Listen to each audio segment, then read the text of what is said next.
Brian Kemp finds himself in a really tight spot tonight, being pressured by President Donald Trump on who to appoint to the U.S. Senate.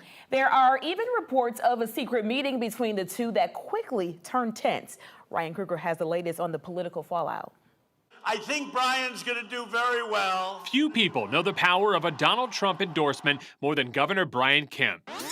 Let's rewind to the summer of 2018. Kemp is locked in a tight runoff race against fellow Republican Casey Cagle when suddenly President Trump tweets his endorsement for Kemp. He goes on to crush Cagle in the runoff, and now as governor, he has a tough choice to make. He is certainly factoring the president's preferences in mind now that they have been stated. The Wall Street Journal reports President Trump secretly met with Kemp in the White House on Sunday. The president, according to the Journal, wants Gainesville Congressman Doug Collins to replace retiring Senator Johnny Isakson.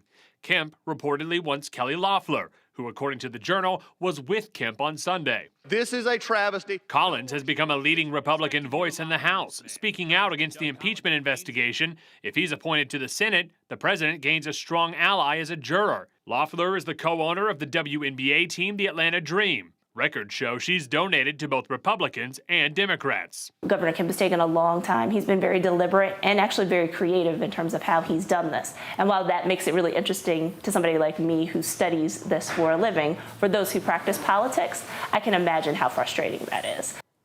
And Isakson is retiring at the end of December for medical reasons. Governor Kemp has until December 31st to name his replacement.